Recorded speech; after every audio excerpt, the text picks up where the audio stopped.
Hi everyone! So if you saw my recent Happy Mail video, you know that I'm eager to start making paper. And I've decided to do a little paper making series here on my channel.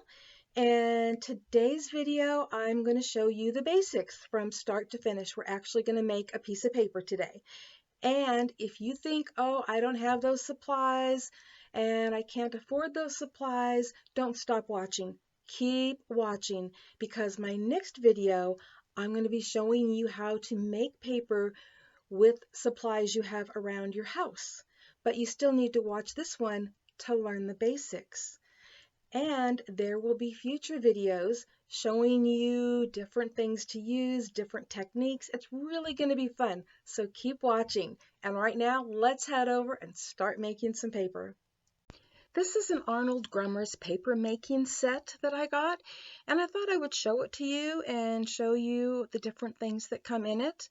But I will let you know right now that in today's video, it'll be the first time I'm using this because when I started out, I used some things around my house, and that's what I'm going to be showing you in my next video.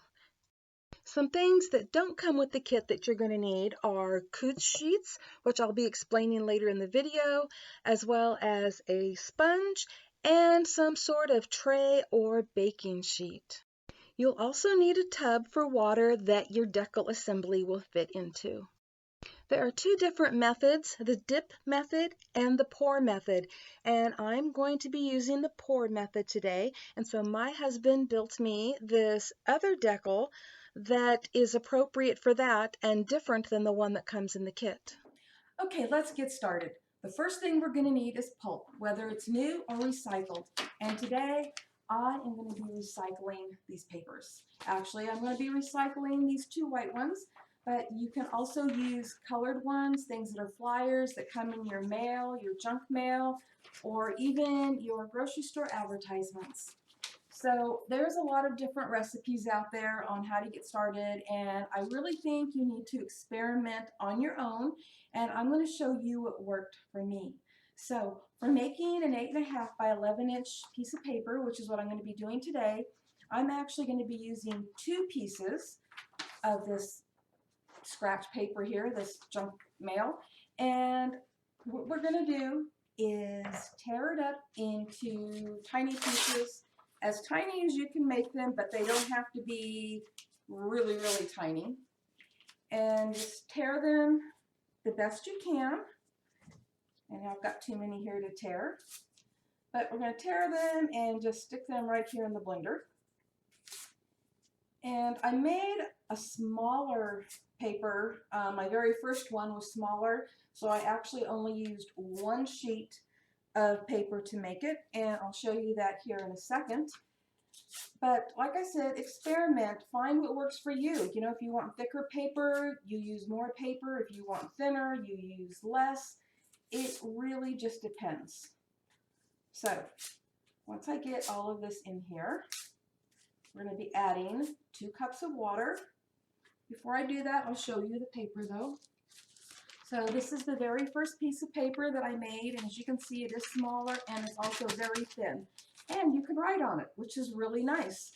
And later in my video, not in this video, but in the video series, I'm going to be showing you how to make thicker paper like this, or even designs on it, but that is for another video. So I've got the paper in there. I'm going to add approximately 2 cups of water to that. And then we're going to turn the blender on to about a medium speed. I think I'll add a little bit more water. That wasn't quite 2 cups. And, you know, medium speed should work. I've been known to use the puree speed, but that's another thing. Every blender is different. So you're going to see what works best in yours. Or maybe you don't even want it blended so much and you want little chunks in there. But again, that's for another video. So let me do this for about 30 seconds here.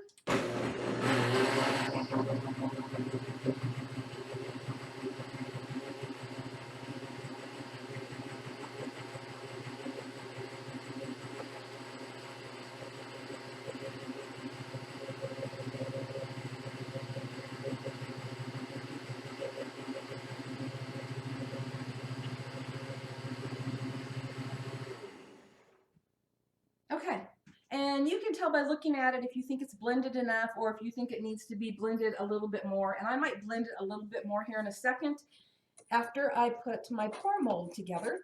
So we're going to start off with the decal, and I'm going to set that right here. And next I'm going to put on the paper making screen, and then on top of that I'm going to put this plastic support grid, and this is something you can pick up at your local hardware store in the lighting department, or you can get it in a kit like I did. And now I'm going to Velcro all of that on. And I've got a tub of water ready here that has approximately 2 inches of water in it. We don't want it to come over the top of the decal, so you want it to be a little bit lower, but the water is going to be coming into this. And so I'm going to sit it right in here. And I'm going to give this a little bit more because it's been sitting.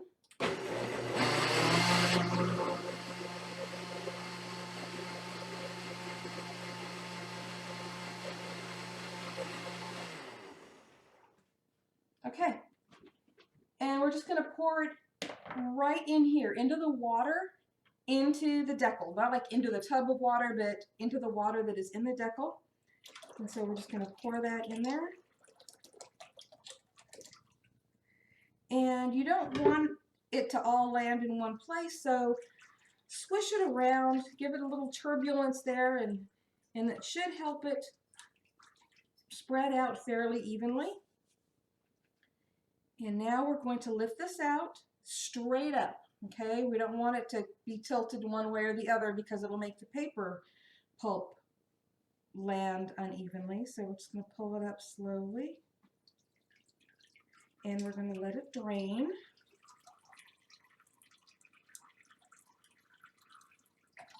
We'll drain out as much water as we can this way, because then it'll be easier to get out the rest of the water. Okay, I think we got it. All right, so we're going to Velcro this and carefully pull this out and set it on the tray. Okay, so we're done with this. And I'm going to turn this to the side here.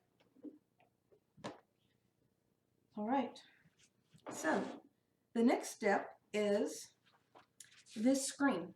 Okay, it's actually like a window screen. Okay, and you can pick this up anywhere also. But like I said, this came in my kit. I really liked getting the kit. It had everything in it. And we're going to place that over the top of our pulp and grab a sponge. And we're going to press down on that. And I can tell that you can't actually see that really good. Let me turn it sideways. Maybe you can see it better. Okay. And you press down. You're not going to be dabbing on this. You're going to press. And then wring it out. See how much water you get. And you're just going to keep doing this process, getting as much water out as you can. But you don't want to go around just dabbing it. Okay? You don't want to just go dab, dab, dab all over it, because that's really not going to work. You really want to press down on it, soak it up, wring out all of that excess water, and just keep doing this until it's done. And with a big piece of paper like this could take a minute. So I may end up fast forwarding a little bit for you.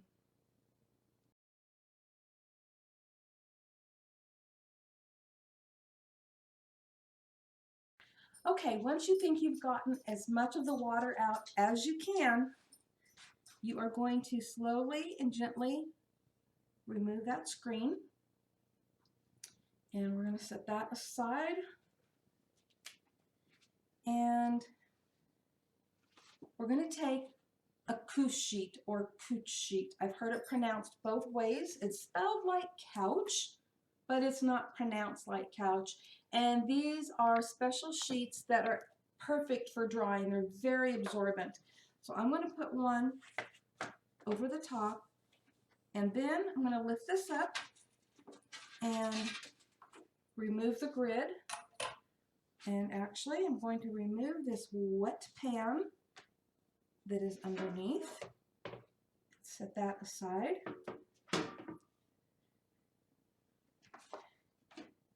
I'm going to flip this over and add another cooch sheet to the top of it. And then I'm going to use something for a pressure bar. And what I've got right here is a piece of wood in a Ziploc bag. You can put a book in a Ziploc bag, or something that you don't worry about getting wet. You don't have to put in a Ziploc bag, but you are going to need to press using a lot of strength, because we are still trying to absorb, can't even talk straight, absorb the water out of our wet pulp that we are turning into paper.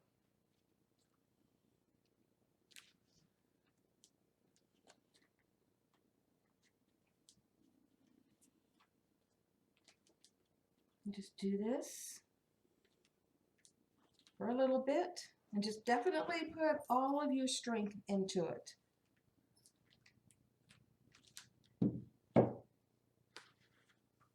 Okay, and then, let's see here.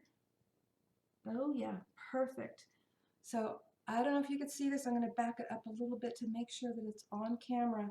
But now that we've removed the top cooch sheet, we have the paper making screen, and we are lifting it slowly to make sure that the paper is not sticking to it. And we're going to remove that because success, I have paper sticking to the bottom cooch sheet. And next, we're going to see if we could peel it off. Oh yes, it's coming off beautifully. I'm going to be honest with you, this is the largest sheet I've worked with because I just got this kit and I've been doing smaller sheets. So I'm going to bring it straight over here to the next step, which is going to be ironing. Move this over here. So here, before I peel this off, let me tell you that there are different ways to dry this. So for example, this piece right here, I air dried. I just let it sit out until it dried. This piece right here, I ironed. You can also take your wet fibers between two cooch sheets and then two pieces of wood and clamp them together for pressure, and that is another way to dry. But today I'm going to show you the ironing just so that it all gets done right now while you're watching. So bring it right over here, and I'm going to peel it off. And by the way, these are reusable. All you have to do is let them dry. So the one I used today, I have been using for all of the paper making I've done so far. And so it's really awesome. Just set it aside, it'll dry, and it'll be reusable. Okay, so for your iron, you can have it set on pretty much the highest setting. I use it on cotton. So I know a lot of times people will say, well, what setting did you have it on? First of all, I'm going to tell you that this iron is old and does not always work properly. So you're going to have to see what works with your iron, because all irons are different. But I have this one set on cotton, and I hate it because it has these little holes on the bottom for steam, even though I'm not using steam. And so it does put those little marks into the paper. I mean, not in the end, but while I'm doing this. So, I mean, it'll be okay. But you can just iron it until it's dry. And if you're a crafter, one thing you already know about using heat on paper is that it can make it curl or warp. And the same thing can happen when you're ironing. And so do the same thing that we always do, which is, you know, as you're ironing it, if it's getting drier and warping, flip it over and iron it on the other side.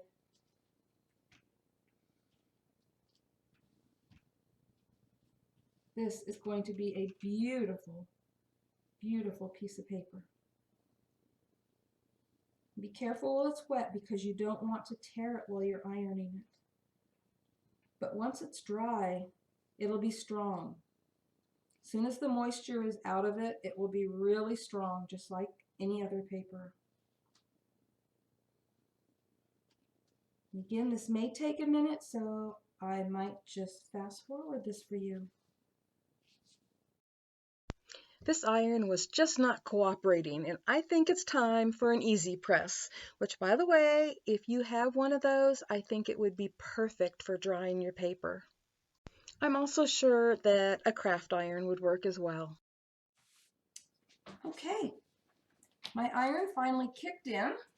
Like I told you, it's old and has issues, and it was having issues in the beginning, but it kicked in, and we have a beautiful piece of paper. All right, here it is. Get really close so you can see all of the little speckles in it, and that is because the paper was white, but it had the black writing on it. And it's just has a wonderful organic look to it, and it's flexible like paper, but this is a little bit thicker than my very first one. You can hear this one rattle. Okay, this one is really thin, and you can get different thicknesses depending on what you want. And I love that it already has the what I'd like to call distressed edges for those of us in the craft world. And it's just beautiful and perfect and ready to use. Thank you all for watching today, and I hope that got you excited about making paper. And remember, if you don't have those supplies, don't panic. Watch my next video where I show you how to use things from around your house. And also remember, there's going to be future videos on cool techniques and cool things to use. So keep watching and happy crafting, everyone. Bye-bye.